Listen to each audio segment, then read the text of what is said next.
السلام علیکم میرے پیارے لسنرز. کہانی شروع کرنے سے پہلے میرے فیس بک کے گروپ لبابہ حیدر آفیشیل اور میرے فیس بک پیج لبابہ حیدر کو جوائن کریں. میرے پیج اور گروپ کا لنک ڈسکرپشن باکس میں بھی موجود ہے. میں آپ کا وہاں انتظار کر رہی ہوں. شکریہ. بلبیر سنگھ سامنے کھڑا مسکرا رہا تھا. اسے دیکھ کر میں سنبھل کر اٹھا تو وہ اندر آ گیا، مگر کوٹری میں پھیلی بدبو سے گھبرا کر پھر باہر نکل گیا. وہ جیل کے عملے کو موٹی سی گالی دے کر بولا، تم سے اس کی صفائی نہیں ہو سکتی، جاؤ بھنگی کو بلا کر لاؤ. اس نے پیچھے کھڑے کسی سپاہی کو ڈانٹتے ہوئے کہا. پھر مجھ سے مخاطب ہو کر بولا، باہر آ جائیں جیلانی صاحب، ان بدماشوں کو تو گولی مار دینی چاہیے. دروازہ کھلا تھا. میں آہستہ آہستہ چلتا باہر نکلا.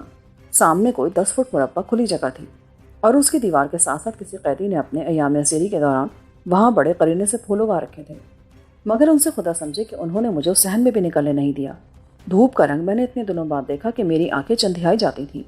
کوئی حجام بھی انہوں نے میری طرف نہیں بھیجا تھا، جس کا نتیجہ یہ تھا کہ میری داڑھی بھی خاصی بڑھائی تھی، ناخنوں میں میل پھنسی تھی اور میرا لباس میلا چیکٹ ہو رہا تھا. میری وہ حالت دیکھ کر بلبیر سنگھ نے بڑی محبت سے میرے کندھے پر ہاتھ رکھا اور میری آنکھوں میں جھانک کر بولا، آپ نے سلامتی کی قدر پہچانی ہوتی تو اس مصیبت میں نہ پھنستے. آپ ٹھیک کہہ رہے ہیں بلبیر سنگھ جی، مگر آپ کس کس کو گولی ماریں گے یہاں؟ میں آپ سے کچھ ضروری باتیں کرنا آیا ہوں جیلانی صاحب، مگر آپ پہلے اپنا حلیہ درست کر لیں. میں حجام کو بھی بھیجتا ہوں اور آپ کے غسل کا بندوبست بھی کرتا ہوں. کپڑوں کے تو جوڑے بھی لایا ہوں، آپ ذرا تازہ دم ہو لیں، پھر میں آپ سے بات کروں گا. اتنے میں 2 سپاہی بھنکی کو لے کر وہاں آ گئے. انہوں نے میری کوٹری کی صفائی شروع کی تو بدبو کے بھپکے باہر تک آنے لگے.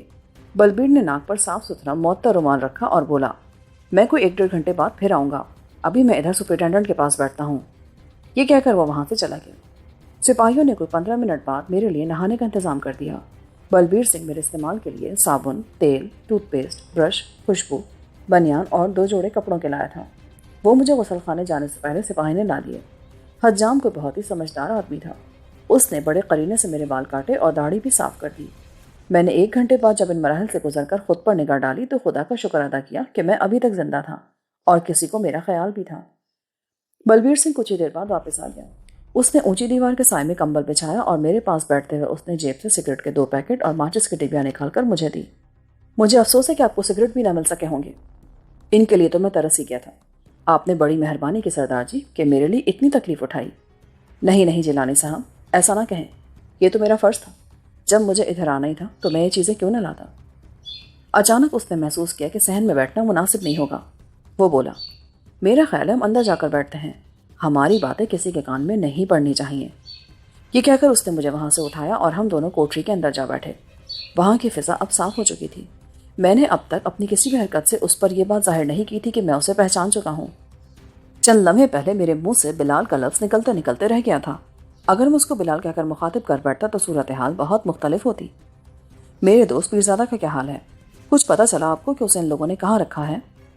میں نے سگریٹ کا گہرا کش لے کر پوچھا. بلبیر نے میرے سوال پر ناک بھو نہیں چڑھایا. وہ بولا، آپ کا خیال ٹھیک ہے جیلانی صاحب، اسے ملہوترا نے ہی وہاں سے اٹھوایا تھا. وہ تو میں سمجھ ہی گیا تھا، مگر انہوں نے ایسا کیوں کیا؟ وہ آپ سے مایوس ہو گئے تھے. آپ نے بلونت سنگھ سے جو کچھ کہا وہ اس نے فون پر انہیں بتایا تو یہ طے پایا کہ آپ کی تھوڑی سی کپڑ چھان کر دی جائے. وہ تو میں بھی سمجھ رہا ہوں، مگر اب وہ پیرزادہ ہے کہاں؟ وہ بھی اسی شہر میں ہے اور اب تک بالکل محفوظ ہے. اس کی سلامتی کا انحصار آپ کے رویے پر ہے. میرا رویہ تو بالکل ٹھیک ہے. نہیں، آپ انہیں اپنی نیت کے بارے میں کوئی یقین دہانی نہیں کروا سکے. مگر وہ کون لوگ ہیں؟ کتنے لوگ شامل ہیں سازش میں؟ یہ بات صرف 6-7 آدمیوں تک محدود ہے. اچھا پھر اب کیا چاہتے ہیں وہ آپ سے بہرحال یہ کام لینا چاہتے ہیں اور اس مقصد کے لیے انہوں نے آپ کو 20,000 روپے ماہانہ کی پیشکش کی ہے. میں نے دونوں ہاتھ پھیلا کر اس کے سامنے فرش پر رکھ دیے. یہ ہاتھ دیکھتے ہیں آپ، یہ بڑے روزی رسان ہاتھ ہیں. راتوں رات چاہیں تو کروڑوں روپے پیدا کر سکتے ہیں. مجھے کسی کی تنخواہ کی کوئی ضرورت نہیں ہے.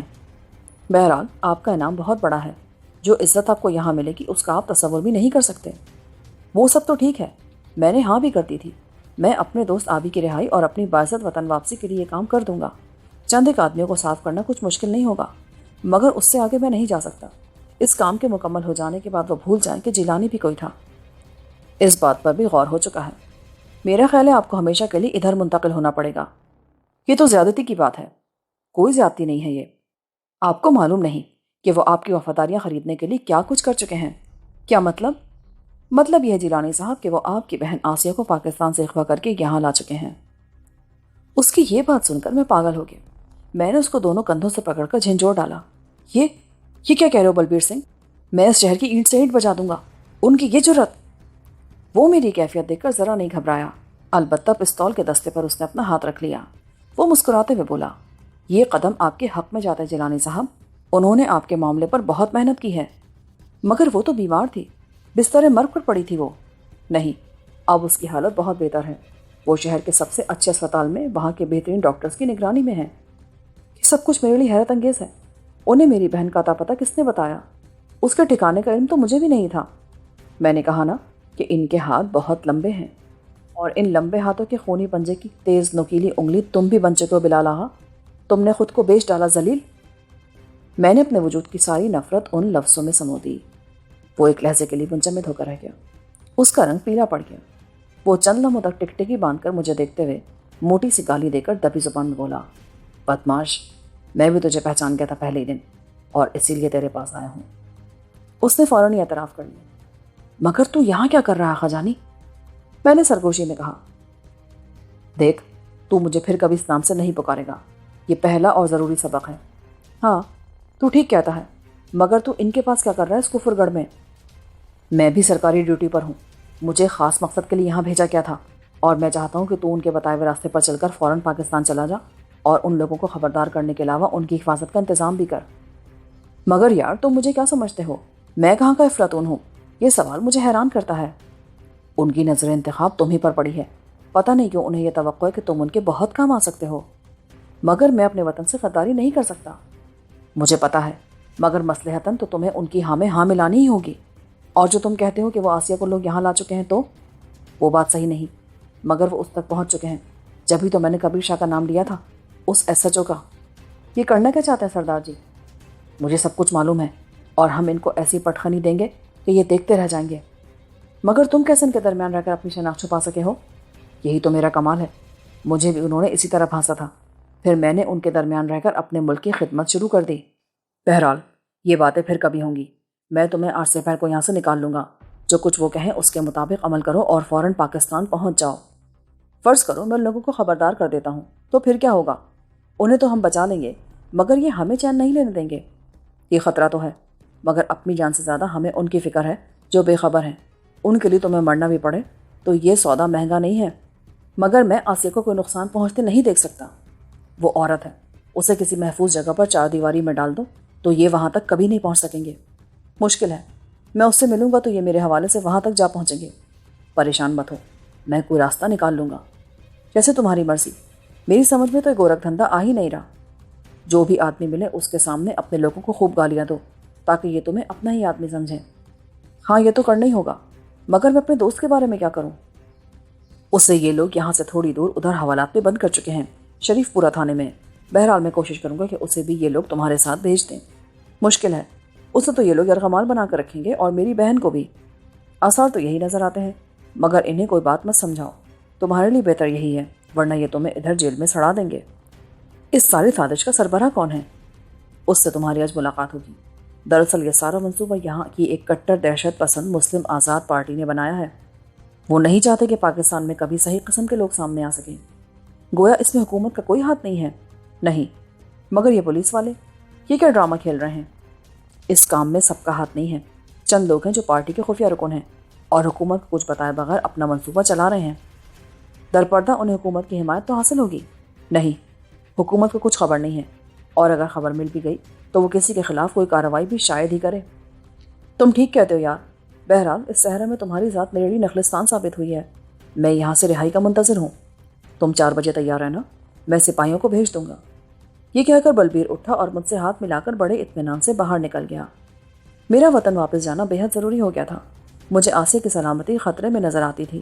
وہ لوگ بدترین حربے بروئے کار لانے پر تلے ہوئے تھے، اور محسوس مجھے یہ ہو رہا تھا کہ وہ اپنا سارا زور پنجاب کے صوبے پر صرف کر رہے ہیں کہ اس کی حیثیت میرے وطن کے دل جیسی ہے۔ بلبیر سنگھ نے اپنا وعدہ نبھایا۔ دوپہر کا کھانا مجھے بہت عمدہ ملا۔ وہ سب کچھ انہوں نے کسی کشمیری مسلمان کے ہوٹل سے منگوایا تھا۔ اہم بات یہ تھی کہ اس میں بھنا ہوا گوشت وافر مقدار میں موجود تھا۔ ٹھیک 4 بجے جیل کے سپاہی میرے پاس آئے اور مجھے بڑی خندہ پیشانی سے یہ مشدہ سنا گئی کہ مجھے رہا کیا جا رہا ہے۔ کچھ ہی دیر بعد ان لوگوں نے مجھے جیل پر کھڑی جیپ کے پچھلے حصے میں بٹھا دیا، جہاں 4 مسلح سپاہیوں نے مجھے فوراً ہی نرغے میں لے لیا۔